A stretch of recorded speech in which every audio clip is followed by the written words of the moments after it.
Hi everyone, welcome back to Sew Happy. Today I'm sewing Butterick 6566, which is such a versatile pattern. It includes a dress, a romper, and a jumpsuit, all with different neckline options. And yes, pockets in every view, which we absolutely love.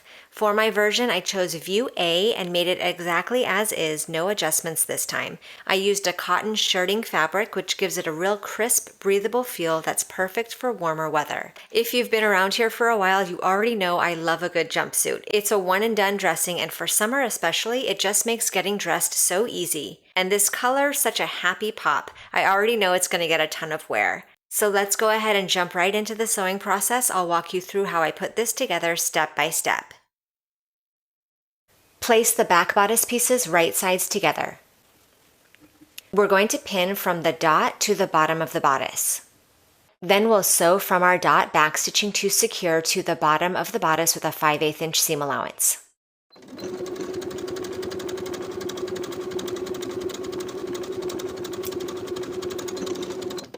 At the dot marking where our stitches began, I'm going to snip into the seam allowance by half. Then for both sides of the seam allowance from the dot to the bottom of the bodice, I'm going to finish both sides separately.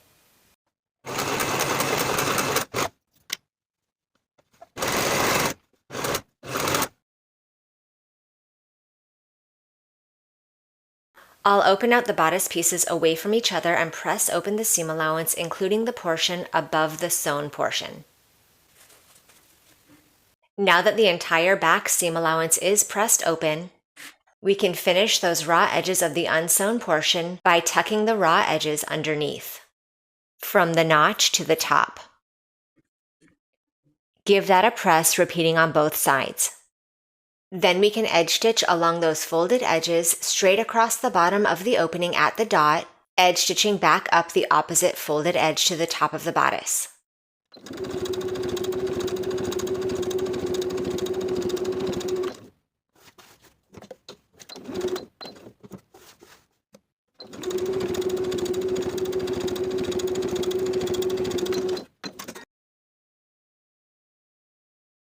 Now I'll place my front and back pieces right sides together and pin the side seams. Sew both side seams with a 5/8 inch seam allowance. Then you can finish both sides of the seam allowance separately on both sides and press the seam open, or finish those edges together and press toward the back.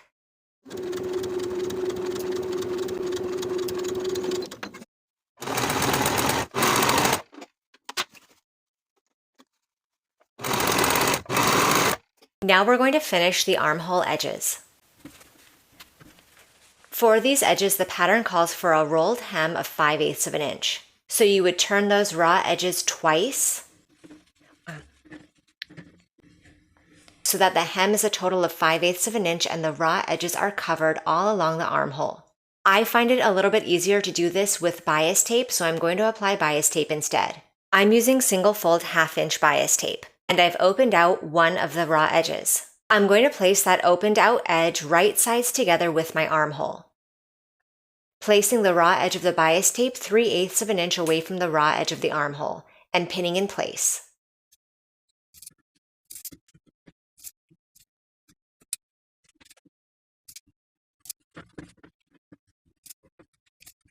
Then I'll sew that bias tape in place with a 1/4 inch seam allowance along the original indentation of the fold.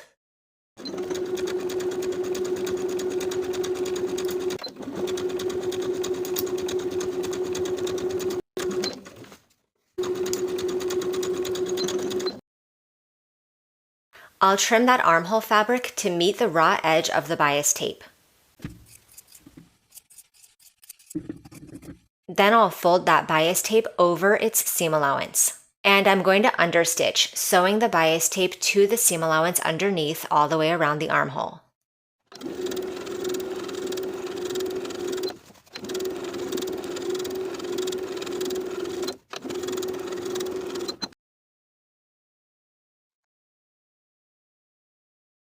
Then we can turn our bias tape to the inside along the main seam. Then edge stitch the bias tape in place along its opposite inner folded edge.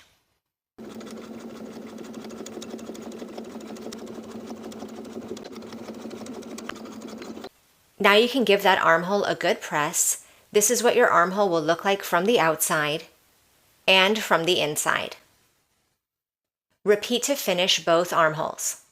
Now we're going to form the casings for the front and back bodice top edges. Starting with the front piece, I'm going to fold down the top raw edge to the wrong side by 1/4 inch.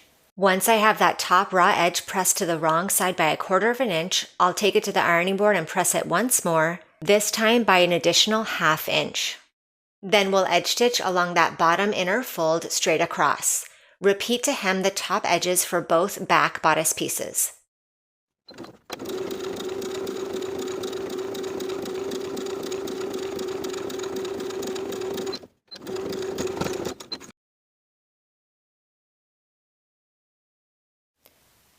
Once the casings are prepared, we can start preparing the drawstring.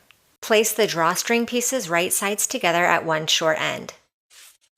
Sew the short center front edge with a 5/8 inch seam allowance. Press your seam open.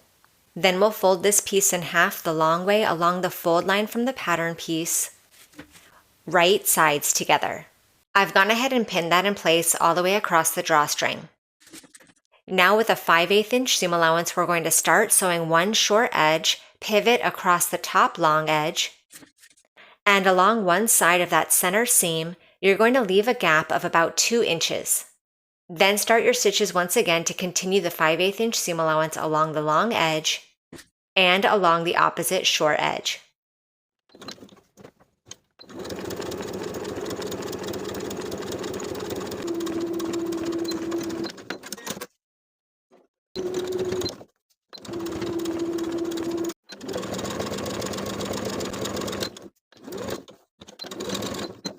Now I'm going to trim my seam allowance to about 1/8 inch.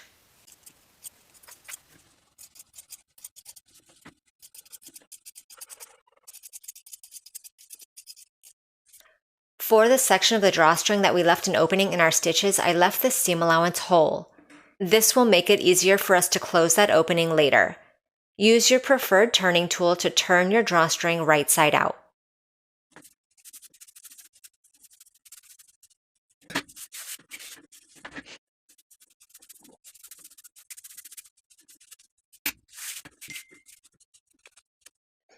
I've given my drawstring a good press and I've pressed the seam allowance of the opened section to the inside. You can choose to slip stitch that opening shut or take it to your sewing machine and edge stitch along the opening to seal it shut.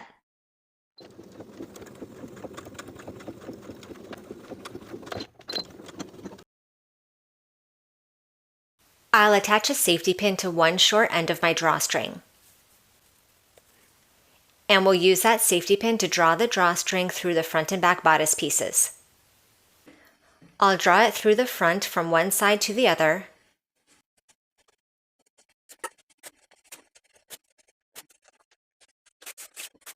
Then I'll draw it through the back from the top of the armhole to the center back.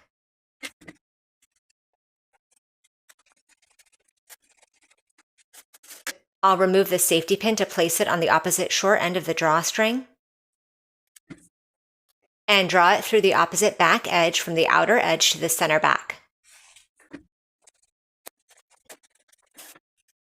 The front top edge and the back top edges will be gathered. With a little bit of drawstring peeking out along both sides of the front and back, these will sit at your shoulders. Make sure you have an even amount of drawstring on both sides of the center back. I've completed one pocket on one side of the pant. Let's do the other pocket now. Place both pockets from one pocket set right sides together with their corresponding side of the pant at the side seams. And pin in place. Sew each pocket in place with a 1/4 inch seam allowance.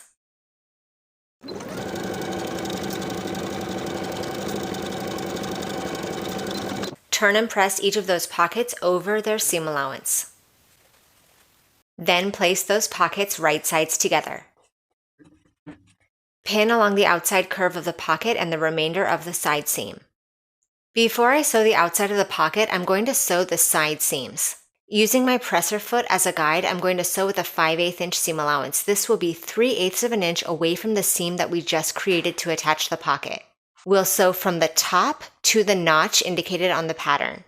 Then we'll start a fresh set of stitches at the other notch indicated on the pattern, sewing with a 5/8 inch seam allowance to the bottom of the shorts.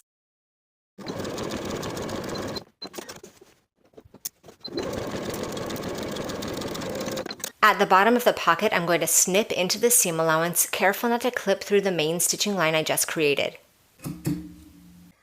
I'm going to sew the outer edges of the pocket with a 5/8 inch seam allowance. Then I'm going to finish those raw edges together. Then for the remainder of the seam allowance to the bottom of the shorts, I'm going to finish those edges separately and press them open.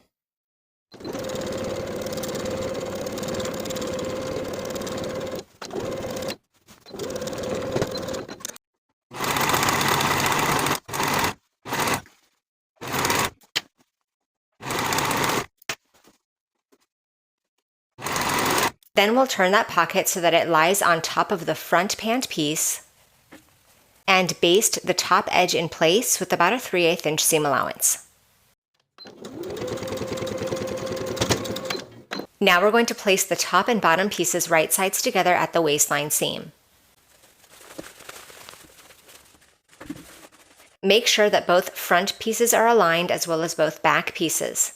Attach at the side seams and the center fronts, and pin all the way around.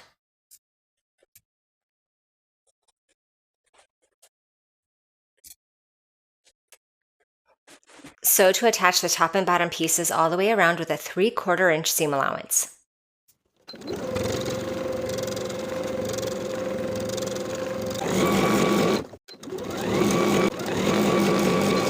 Here is the waist seam once again, and we're going to sew another row of stitches to create a casing. We're going to sew with a 1/4 inch seam allowance, this time leaving a gap of about 2 inches to insert the elastic.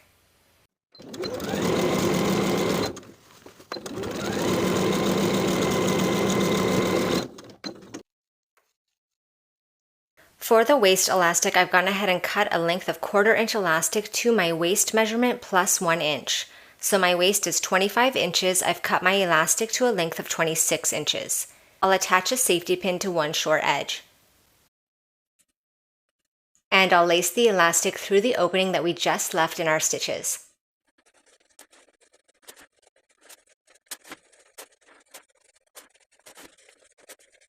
Once the elastic comes out the other side, overlap the short edges and zigzag in place to secure. Pull the elastic entirely inside the casing. Sew closed the opening along the original stitching line, then finish the raw edges all the way around.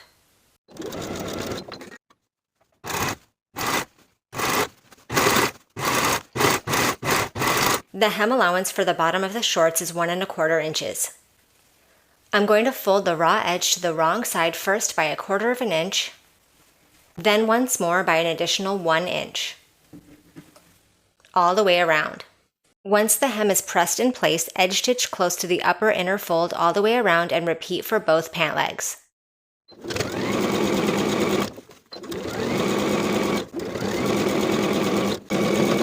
For the faux drawstring, you're going to sew it in the exact same way as we sewed our drawstrings earlier. Then find the center of the drawstring and place it at the center front. Tack the tie in place to the center front at the waistline. Tie that center tie in a bow. And now the jumpsuit is complete. Thank you for watching this sew along. Make sure you subscribe to the channel so you don't miss any future sewing tutorials, and I'll see you in the next video.